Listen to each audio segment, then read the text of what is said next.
This is an Apostrophe podcast production.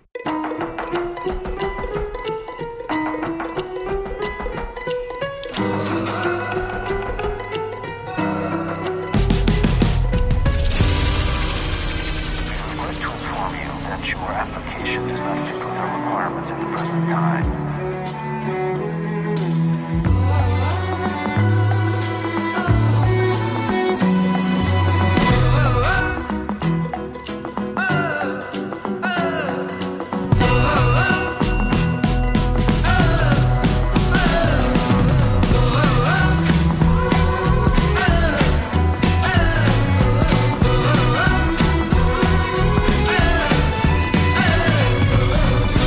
This is We Regret to Inform You, the Rejection podcast. I was starting to look into the abyss and thinking, how am I going to pay rent? What am I going to do? J.F. Lawton.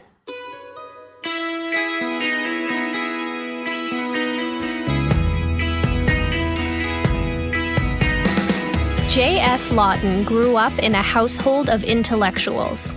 His father was a novelist and voracious reader turned college professor, and his mother was a teacher and classically trained pianist. But J.F. was dyslexic. He spent his school days separated into the special needs class, and if that wasn't enough fodder for bullies, he was also short. Really short. The Lawtons lived in Riverside, California, a desert city about an hour inland of Los Angeles. Riverside is home to California's first and oldest navel orange tree, planted in 1873. That tree was the parent tree from which all other navel orange trees in the state have descended, sparking the citrus revolution and putting California on the map agriculturally. But Riverside has another claim to fame. Punctuating its downtown is a white tower, stemming from the Fox Performing Arts Center. Back in the 30s and 40s, that very theater was a secret weapon for Hollywood. The industry would use the space to discreetly preview its upcoming releases and gauge audience reactions. Riverside was the perfect choice, because it was far enough outside of Los Angeles to represent the quote-unquote average American, while still being close enough for the Hollywood brass to make the trip. In 1939, it was the site of the first ever public screening of Gone with the Wind, arguably the highest-grossing blockbuster of all time.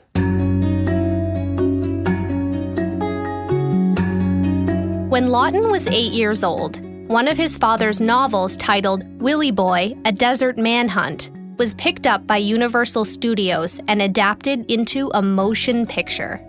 It was a huge accomplishment, made even more huge by the fact Robert Redford and Catherine Ross were cast as the leads. They called the movie Tell Them Willie Boy Is Here. His father brought him on set to meet the stars and see firsthand how a movie was made. So some of Lawton's earliest memories were entangled in Hollywood, celebrity, and idolizing his father. By elementary school, Lawton knew exactly what he wanted to do with his life. He would become a novelist, just like Dad. But his dyslexia presented a formidable speed bump.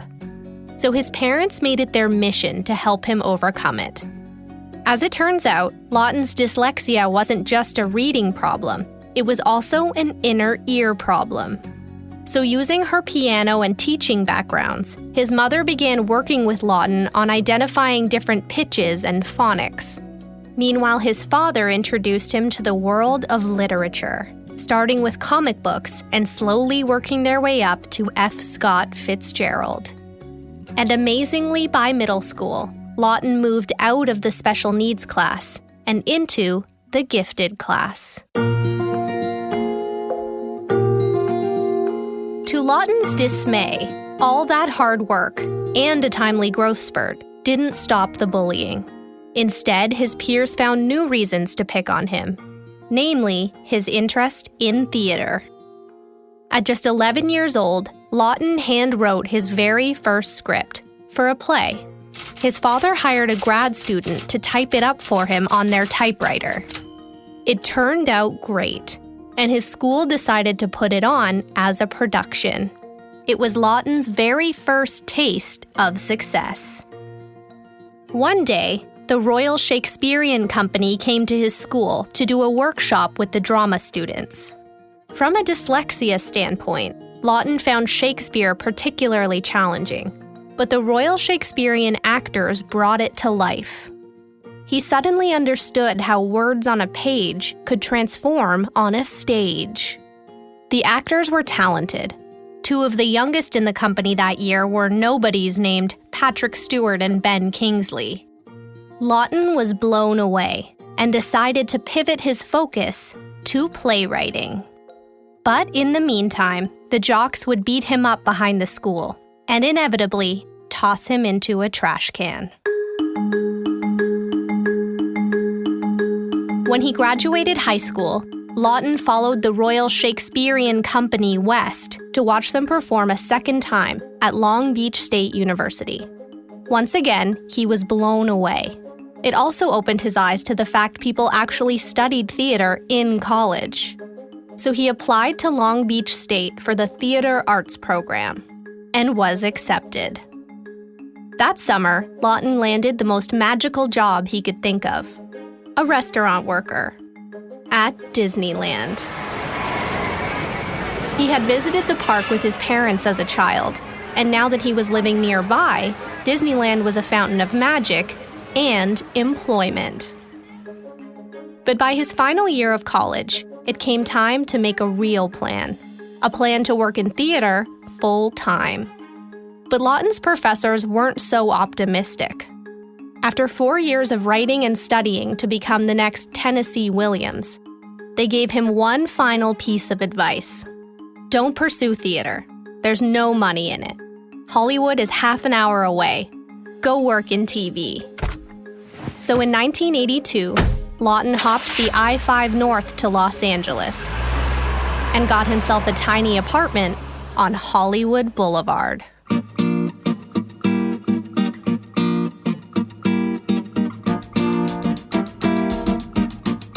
When he got to Los Angeles, Lawton dove headfirst into networking. If he wanted to write for TV, he'd have to get his scripts under the right noses. So he started making calls. The first agent who picked up the phone gave him the lay of the land, the Hollywood pecking order circa 1982. She told him that television writers were below movie writers on the food chain.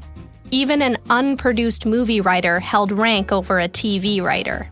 So, if Lawton wanted to get into television, she recommended he start a notch higher in feature film writing. He had reshaped his plan from novelist to playwright to TV writer and now to screenwriter. But Lawton was young and malleable, so he decided to go with the flow.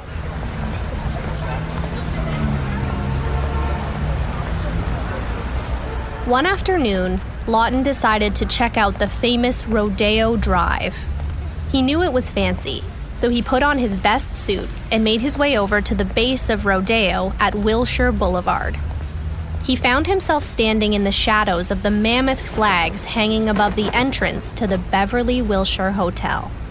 Lawton had never seen a 5-star hotel before, so he sheepishly stepped inside. The lobby was breathtakingly beautiful.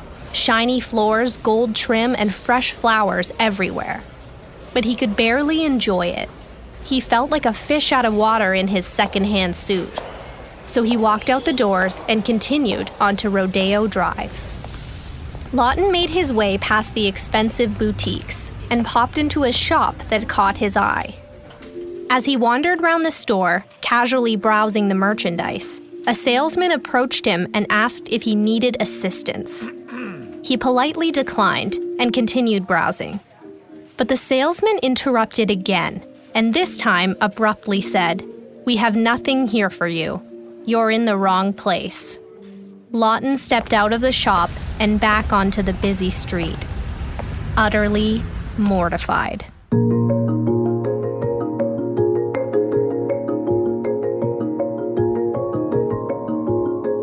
Lawton began writing feature scripts, but no one would take the time to read his stories. It wasn't that he was delivering pitches and getting shot down. He wasn't getting meetings in the first place. Lawton wasn't completely discouraged, because his father had prepared him for the realities of the struggling writer, but he was starting to worry about paying rent. So he took a production job at Canon, a low-budget movie studio that made its money producing exploitation films. As an assistant editor, Lawton watched the studio take popular trends like ninjas or Chuck Norris and churn out film after film. So he decided to take a crack at writing one himself. He hopped on the ninja bandwagon and pitched an idea for a martial arts movie called Terminal Force. Lawton wasn't one of Canon's writers. He was a lowly assistant editor, so the studio was skeptical. But the concept was good, and surprisingly, they greenlit the movie. He was paid $1,200 for his idea, which was big money for him at the time. And if that wasn't exciting enough, his name appeared in the Hollywood Reporter. Lawton was thrilled, until he wasn't. Before they even began shooting, Terminal Force met its terminal fate. The movie was dropped. Full stop. Lawton went back to the drawing board. His first bite came when he based his ideas on trends, so he figured cranking out another in the same zip code was his best bet. But 12 scripts brought 12 rejections, and 6 years out of college, he still wasn't making a living as a writer. Hold that thought. We'll be right back.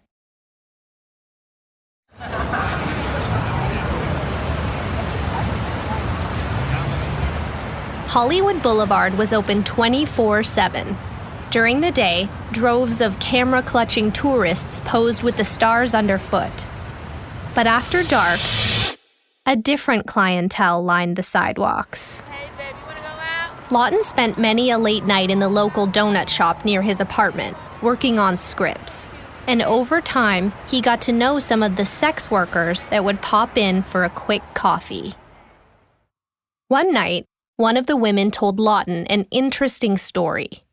A wealthy man in a fancy car had pulled up outside the donut shop and taken her to Las Vegas for an entire week.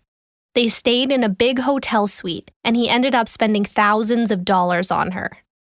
Lawton was fascinated. He asked if it was hard for her to return to her normal life afterward. "Nah," she said. "No big deal."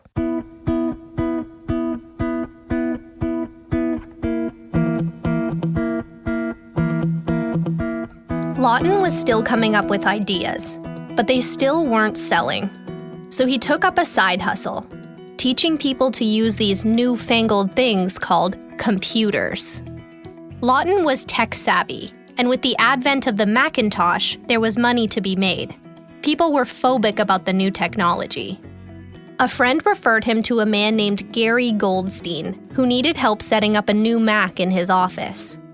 So Lawton met with Goldstein, and while he programmed his computer, the two got talking. As it turned out, Goldstein managed screenwriters. So Lawton told him about his work and his goals, and Goldstein graciously offered to read some of his scripts. Lawton sent him the script for a martial arts movie, and another for a goofy fireman story he'd scribbled a while back. Goldstein said, "Okay, what else you got?" So Lawton sent him the script for a more serious story called Red Sneakers. Red Sneakers was the first dark screenplay he'd ever attempted, about a gay stand-up comedian amputee. It wasn't your usual fare, but Goldstein loved it and took him on instantly as a client. Lawton was stunned. The strategy he had been counting on, writing exploitation scripts, did nothing for Goldstein. Instead, his darker, more complex story landed him a manager. Interesting. So he decided to start another script, an equally dark script. The movie Wall Street had just come out, with Michael Douglas. It was a big hit. It delved into the world of corporate raiders, investors who specialize in launching hostile takeovers of companies with undervalued assets, breaking them apart and reselling the pieces for profit. And the 80s was the decade of the corporate raider. Most of the young women Lawton had met at the donut shop hailed from the Midwest and shared similar stories. Their fathers were factory workers back home in the Rust Belt, but corporate raiders swooped in to buy and destroy those companies, prompting the suddenly out-of-work fathers to drink and become abusive. The daughters then picked up and fled to Los Angeles, ending up on Hollywood Boulevard. It gave Lawton an intriguing thought. What if he put a corporate raider face to face with a runaway daughter, with neither of them understanding their connection? The idea had legs, so he started writing a story. He called it 3000. 3000 told the story of Vivian, an escort working an average Thursday night on the Strip, conducting business between puffs of the crack pipe she shares with her junkie best friend, Kit. Cold white breath floats from Vivian's bright red lips when a Mercedes pulls up beside them. Vivian leans in the window to find an attractive Wall Street type in an expensive suit named Edward, who propositions her for the evening. She hops in the car and asks which motel he's staying at. The Beverly Wilshire, he says. Edward has a girlfriend back home in New York, but he's in LA on business for the week buying a company to sell piecemeal. The two spend the night together, and the next morning, Edward asks Vivian if they could extend their business arrangement for the week. 7 full days and 7 full nights. But before Vivian accepts, the two agree on a dollar figure: 3,000. Edward wants her to accompany him to work events, but doesn't think she looks presentable. So he gives her his credit card to shop on Rodeo Drive. But when she walks into the very first store, the saleswoman says, "You're obviously in the wrong place. Please leave." Vivian is utterly mortified and returns to the hotel. She meets her fairy godfather in the form of the Beverly Wilshire manager, Mr. Thomas, who assists her in the wardrobe and etiquette departments. Vivian and Edward go on elegant dinners, helicopter rides over the city, and the opera. At the end of the script, Edward drives Vivian back to Hollywood Boulevard on his way to the airport. But she sobs. She doesn't want to leave him and won't take the $3,000. So Edward forces her out of the car. He throws the cash out the window and drives away. She kneels down to fish the bills out of the gutter. In the final scene, Vivian and Kit are on a bus headed for Disneyland, and Vivian stares, quote, emptily out the window. Goldstein said it was the best script he'd ever held in his hands. They decided 3000 would make a nice little independent art film. So Goldstein got to work sending the script to indie movie producers. And all of a sudden, there was buzz around this dark script by this unknown named J.F. Lawton.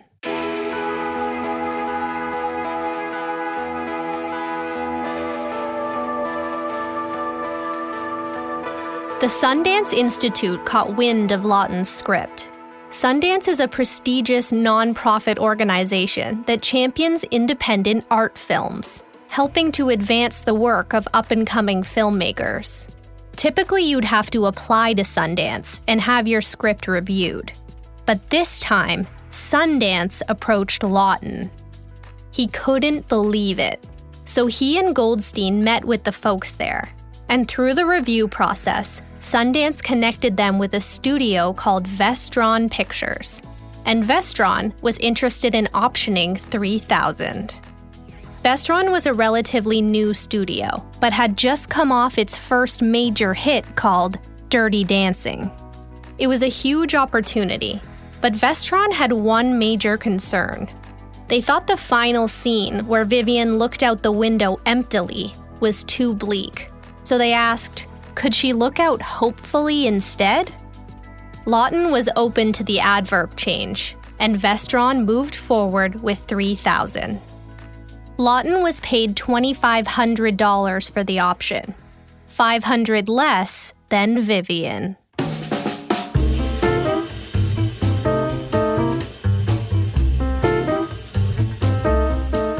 There was heavy debate about who to cast as Vivian when Goldstein's voice cut through the clutter.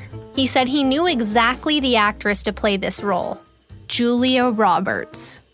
As Goldstein said, she is Vivian. In 1988, Julia Roberts had only done one notable film, Mystic Pizza. Lawton hadn't seen it, so he rented the movie and thought, okay, I guess. So Vestron contacted Roberts. She loved the script and hopped on board. Boom. The lead was cast. It was all happening. Then, almost overnight, Vestron went bankrupt. $3,000 was dead in the water. And Julia Roberts made Steel Magnolias instead.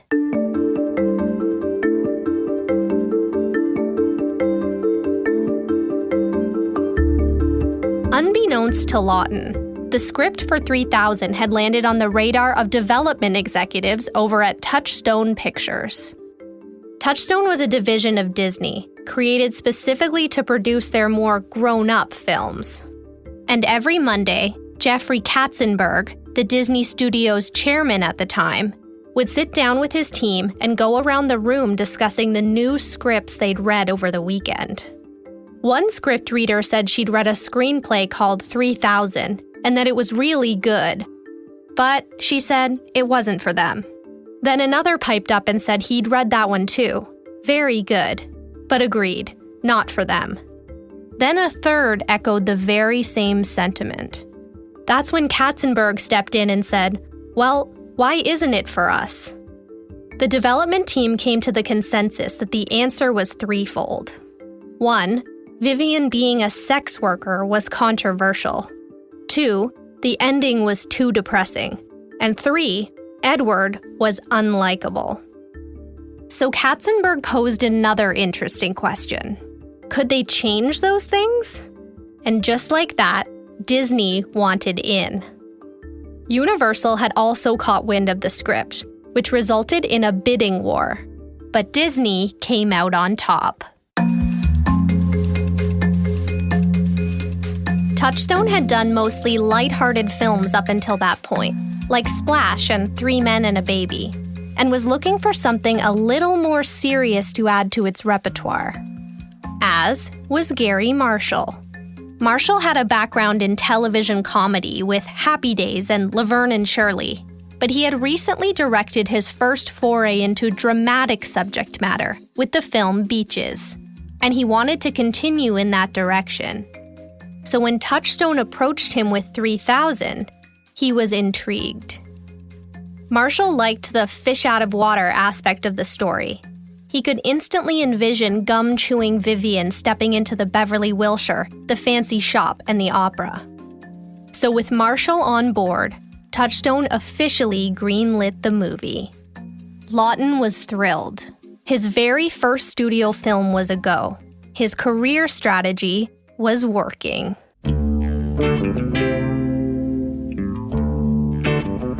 Disney asked Lawton to come to their studio for a meeting.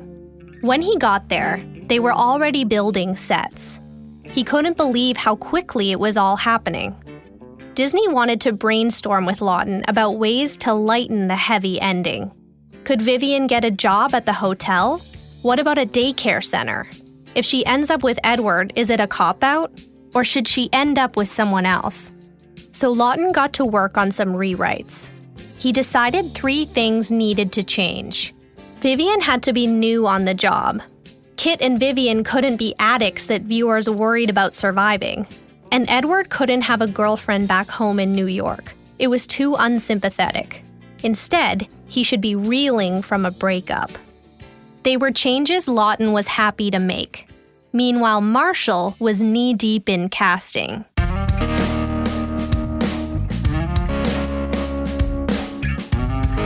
The studio wanted Michelle Pfeiffer and Al Pacino, but Pfeiffer passed on the role. So the casting director brought back the original Vivian, Julia Roberts. Roberts was shocked the movie had landed at Disney. The script she had originally been given was so dark. She thought, what, are they planning to animate it? Marshall loved her. So Julia Roberts and Al Pacino read lines together. Pacino brought the star power, but he ultimately turned down the role. Then they approached Richard Gere.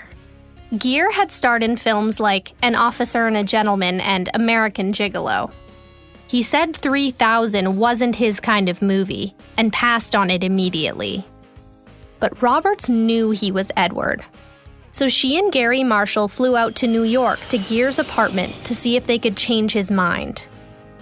The three talked in his office, and the chemistry between Roberts and Gere was palpable. So at the end of their visit, Roberts took a Post-it note from his desk and wrote the words, "Please say yes." She turned the Post-it toward Gere. He smiled, and Edward was cast.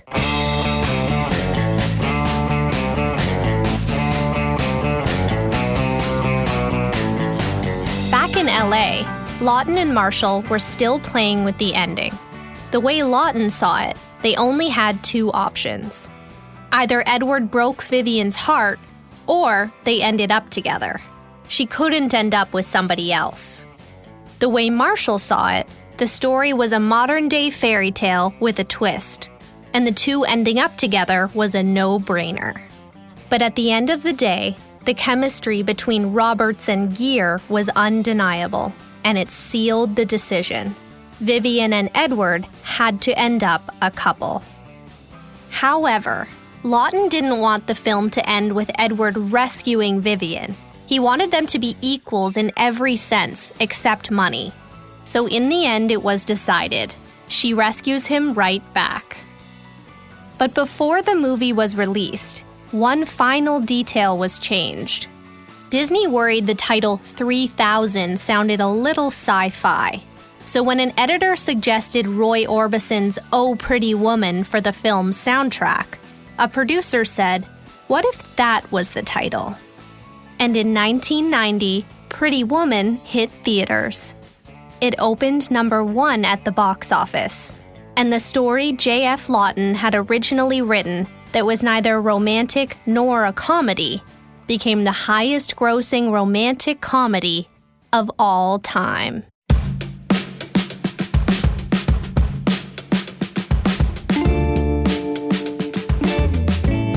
Every successful career is shaped by a high degree of serendipity.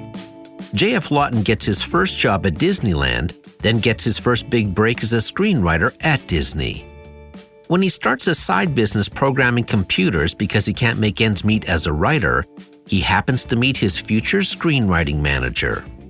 And when he takes a shot at writing a dark script versus his usual lighter fare, he gets a foot in the door. While there were also many rejections on J.F. Lawton's road to the crazy success of Pretty Woman, his trajectory after that hit movie is equally as interesting. In the wake of Pretty Woman's monster success, he has a hard time selling his next script. He writes a TV idea. ABC passes on it. He pitches ideas to Disney. They pass on everything. Think about that. Disney turns Lawton's ideas down even though he has just written their #1 hit movie. Nobody is buying his scripts because rejection continues even after success.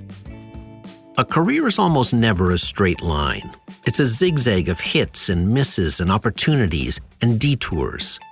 Even after Pretty Woman, J.F. Lawton worried about how he was going to pay his rent. He even wondered if he might have to go backward to becoming an assistant editor again. But he keeps writing. Then he sells a screenplay called Dreadnought, an action thriller that tapped Lawton's own martial arts background. He wrote what he knew. That movie would eventually become Under Siege, starring Steven Seagal. It makes $158 million worldwide. Lawton would go on to write many successful projects. One of the latest is a full circle moment. Around 2014, Lawton receives a proposal from Disney to purchase the live theater rights to his screenplay in order to mount Pretty Woman, the musical. The amount he's offered? $3,000. Lawton turns it down, but eventually gets a much better offer. Pretty Woman the Musical, book written by Lawton and Gary Marshall, music by Bryan Adams and Jim Vallance, would go on to play for a year on Broadway, and just recently moved to the West End of London. Lawton considers himself very lucky. He estimates 50% of his scripts have sold, and 50% of those were produced. That's a lot of Hollywood success, and it's a 75% rejection rate. Creative people like J.F. Lawton understand that to go forward, you have to allow yourself to be judged. As hard as it is to withstand repeated rejections, it is an unavoidable reality of success. Because if you can't handle rejection, you instantly limit your possibilities. It's all perspective. In life, you never really lose. You either win or you learn. Never, ever give up.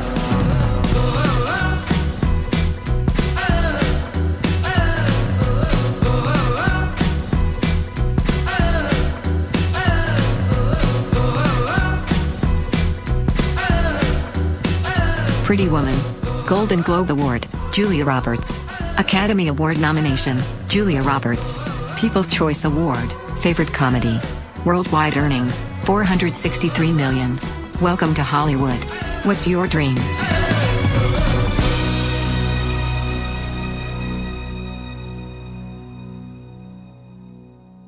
The Rejection podcast is an Apostrophe podcast production and is recorded in an Airstream mobile recording studio. We regret to inform you that this series is hosted and written by me, Sydney O'Reilly. Engineer, Keith Oman. Producer, Debbie O'Reilly. Theme music by Ian Lefevre and Ari Posner. Director, Callie O'Reilly. Major sources for this episode are listed in the show notes on our website, apostrophepodcasts.ca/rejection. Special thanks to J.F. Lawton. If you're interested in advertising on our show, click Advertise with us on our site. This series is executive produced by Terry O'Reilly. See you next time.